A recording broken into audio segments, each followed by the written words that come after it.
बिस्मिल्लाहिर्रहमानिर्रहीम अस्सलामु अलैकुम वरहमतुल्लाहि वबरकातुहू नहमदुहु व नुसल्ली अला रसूलिहिल करीम अम्मा बाद। जिस घर में आयतुल कुर्सी पढ़ी जाती है वहाँ पर क्या होता है? आयतुल कुर्सी पढ़ने की फजीलत। हज़रत अली कर्रमल्लाहु वजहुल करीम बयान करते हैं कि मैंने रसूल अल्लाह सल्लल्लाहु अलैहि वसल्लम को मिंबर की सीढ़ियों पर फरमाते हुए सुना, जो शख्स हर नमाज के बाद आयतुल कुर्सी पढ़ता है उसको दखूल जन्नत से सिर्फ मौत रोके हुए है। और जो शख्स सोने के लिए अपने बिस्तर पर लेटते वक्त उसे पढ़ता है तो अल्लाह उसके घर को, उसके पड़ोसी के घर और उसके आसपास के घर वालों को अमन अता कर देता है। हज़रत अली कर्रमल्लाहु वजहुल करीम का इरशाद है कि रसूल अल्लाह सल्लल्लाहु अलैहि वसल्लम ने इरशाद फरमाया कि जिस घर में आयतुल कुर्सी पढ़ी जाती है शैतान वहां से भाग जाता है और 3 दिन तक उस घर में दाखिल नहीं होता और 40 दिन तक उस मकान पर आसेब का असर नहीं होता। हज़रत ख्वाजा मुईनुद्दीन चिश्ती अजमेरी रहमतुल्लाह अलैह फरमाते हैं, फतावा जारिया में तहरीर है कि रसूल अल्लाह सल्लल्लाहु अलैहि वसल्लम ने फरमाया कि जो शख्स आयतुल कुर्सी पढ़कर घर से निकले तो अल्लाह ताला 70,000 मलाइका को हुक्म देता है कि उसके वापस आने तक उसके लिए मगफिरत की दुआ करते रहो। और जो शख्स आयतुल कुर्सी पढ़कर घर में दाखिल होगा उसके घर से अल्लाह ताला मुफलिसी को दूर फरमा देगा। रसूल अल्लाह सल्लल्लाहु अलैहि वसल्लम ने फरमाया कि जो हर फर्द हर नमाज के बाद आयतुल कुर्सी पढ़ेगा उसे जन्नत में दाखिल होने से सिर्फ मौत ही रोक सकती है। इसी वजह से हर फर्ज नमाज के बाद आयतुल कुर्सी की तिलावत का हुक्म दिया गया है कि इसको पढ़ने वाले और जन्नत के बीच में सिर्फ मौत का फासला होता है। सोते वक्त आयतुल कुर्सी पढ़ने वाला सुबह तक शैतान से महफूज रहेगा। आयतुल कुर्सी को कुछ खास वक्तों में पढ़ के, कुछ खास वक्तों में तिलावत करके बहुत ही ज़्यादा फ़ायदा उठाया जा सकता है।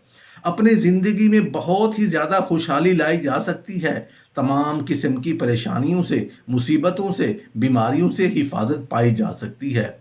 जो शख्स भी आयतुल कुर्सी की ज़्यादा से ज़्यादा तिलावत करेगा तो मौत की सख्ती उस पर आसान कर दी जाएगी और अल्लाह तबारक व तआला उसकी बरकत से इंसान की ज़िंदगी में खुशहाली अता फरमाएगा, रिज़्क के असबाब पैदा करेगा, अल्लाह तबारक व तआला कर्ज़ों से निजात अता फरमाएगा।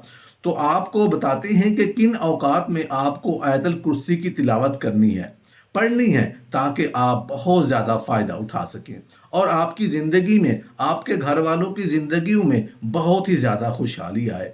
अल्लाह तबारक व तआला तंग दस्ती से, परेशानियों से, बीमारियों से, हर किस्म की आफात और हिफाजत फरमाएगा। आयतुल कुर्सी की फजीलत के लिए इतना ही काफ़ी है कि आयतुल कुर्सी अल्लाह तबारक व तआला के अर्श के ख़जानों में से एक ख़जाना है। जब आयतुल कुर्सी को नाजिल किया गया, नबी करीम सल्लल्लाहु अलैहि वसल्लम के ऊपर तमाम उम्मत मुस्लिमा के लिए इस दुनिया में उतारी गई तो इस आयत को इस दुनिया में 70,000 फरिश्ते लेकर आए। 70,000 फरिश्ते, उसकी बहुत ज़्यादा फजीलत है। अल्लाह के नबी करीम सल्लल्लाहु अलैहि वसल्लम का इरशाद है कि जो कोई भी हर फर्ज नमाज के बाद एक मरतबा आयतुल कुर्सी पढ़ ले तो उसके जन्नत में दाखिल होने में सिवाय मौत के कोई चीज़ आर नहीं। जो ही उस दुनिया से वो बंदा जाएगा, इंतकाल करेगा, उसकी मौत होगी, डायरेक्ट जन्नत में जाएगा। उसके जन्नत में जाने की कोई आड़ नहीं सिवाय मौत के। वो इंसान अगर हर फर्ज के बाद आयतुल कुर्सी की एक मरतबा तिलावत करता है तो उस इंसान के एक पाँव इस दुनिया में तो दूसरा पाँव जन्नत में है, दूसरा पाँव जन्नत में होगा। बहुत ही ज़्यादा मुजर्रब अमल है।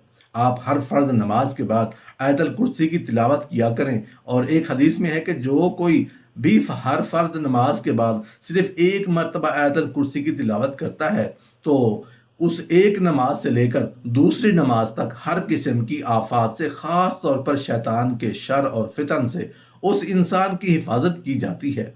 हज़रत अबू हुरैरा रज़ियल्लाहु अन्हु से रिवायत है कि रसूल अल्लाह सल्लल्लाहु अलैहि वसल्लम ने फरमाया, जो शख्स भी सुबह को सूरा फातिहा, आयतुल कुर्सी और सूरा मोमिन की आयत नंबर 1 से आयत नंबर 3 तक पढ़ ले, वो शाम तक नापसंदीदा और तकलीफ दे कामों से, नुकसान वाली चीज़ों से हिफाजत में रहेगा, महफूज रहेगा। और शाम को पढ़ लिया करे तो वो सुबह तक महफूज रहेगा।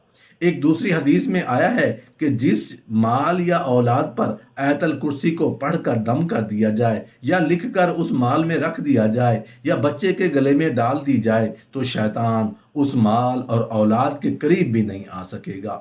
اللہ تبارک و تعالی حفاظت فرمائے گا۔ جمعہ کے دن عصر کی نماز کے بعد جو کوئی بھی خلوت میں یعنی اکیلے میں 70 مرتبہ آیت الکرسی پڑھے تو دل میں عجیب کیفیت پیدا ہوگی۔ اس حالت میں وہ انسان جو بھی دعا کرے گا اللہ تبارک و تعالی اس کی تمام دعاؤں کو فی الفور قبول فرمائے گا۔ آیت الکرسی کو جو شخص 313 مرتبہ پڑھے اس کو بے شمار خیر حاصل ہوگی، بے شمار بھلائی حاصل ہوگی۔ اگر خدا نخواستہ کبھی کسی دشمن سے بالا پڑ جائے اور 313 مرتبہ آیت الکرسی کو پڑھ لے تو اللہ تبارک و تعالیٰ اس انسان کو فتح نصیب کرے گا، اس انسان کو غلبہ حاصل ہوگا۔ جو شخص آیت الکرسی کو ہر نماز کے بعد اور صبح اور شام گھر میں جاتے وقت اور رات کو لیٹتے وقت پڑھا کریں تو فقیر سے غنی ہو جائے گا، بے گمان رزق ملے گا، یعنی دل میں بھی نہیں آیا ہوگا کہ مجھے اتنا رزق ملے گا۔ اللہ تبارک و تعالیٰ اس بندے کو، اس انسان کو اتنی رزق روزی عطا کرے گا، اس کے رزق میں اتنی فراوانی ہوگی، چوری سے اس انسان کی، ہر چیز کی چوری سے حفاظت ہوگی، کبھی بھی اس انسان کی کوئی چیز چوری نہیں ہوگی، رزق بڑھے گا، کبھی بھی فکر و فاقہ نہیں آئے گا، اور جہاں پر وہاں چور نہ آئے۔ مختصر الفاظ میں اگر یوں کہا جائے کہ آپ نے ہر فرض نماز کے بعد ایک مرتبہ آیت الکرسی پڑھنی ہے، جب گھر سے نکلیں اس وقت ایک مرتبہ پڑھنی ہے تاکہ 70,000 فرشتے آپ کی مغفرت کے لیے دعا کریں،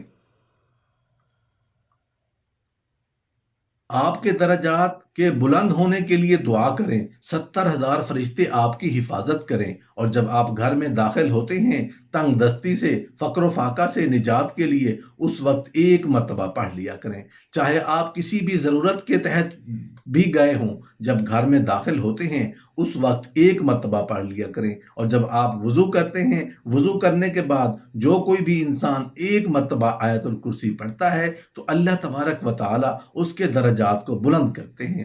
تو آپ ان چیزوں کو خیال میں، ان چیزوں کو ذہن میں رکھ کر آپ پڑھ لیا کریں اور عمل کیجئے۔ اگر آپ آیت الکرسی کے عمل بننا چاہتے ہیں تو ہر جمعہ کو عصر کی نماز کے بعد اکیلے میں بیٹھ کر آپ نے 70 مرتبہ آیت الکرسی پڑھنی ہے۔ اس کے بعد آپ نے دعائیں مانگنی ہیں، جو بھی دعا مانگیں گے اللہ تبارک و تعالی قبول فرمائے گا۔ ان اعمال سے آپ خود بھی فائدہ اٹھائیں، اس ویڈیو کو شیئر کر کے دوسروں کو بھی فائدہ اٹھانے کا موقع دیجیے۔ سیدنا ابی بن کعب رضی اللہ عنہ بیان کرتے ہیں کہ رسول اللہ صلی اللہ علیہ وآلہ وسلم نے ان سے پوچھا کہ اے ابو منذر، کیا تم جانتے ہو کہ تمہارے پاس کتاب اللہ کی سب سے زیادہ عظمت والی آیت کون سی ہے؟ کہتے ہیں میں نے جواب دیا اللہ اور اس کا رسول صلی اللہ علیہ وآلہ وسلم ہی زیادہ جانتے ہیں۔ رسول اللہ صلی اللہ علیہ وآلہ وسلم نے دوبارہ پوچھا اے ابو منذر، کیا تم جانتے ہو کہ تمہارے پاس کتاب اللہ کی سب سے زیادہ عظمت والی آیت کون سی ہے؟ میں نے کہا اللہ لا الہ الا هو الحی القیوم، یعنی آیت الکرسی۔ تو رسول اللہ صلی اللہ علیہ وآلہ وسلم نے میرے سینے پر ہاتھ مارا اور فرمایا اللہ کی قسم تو نے درست کہا، اے ابو منذر تمہیں علم مبارک ہو،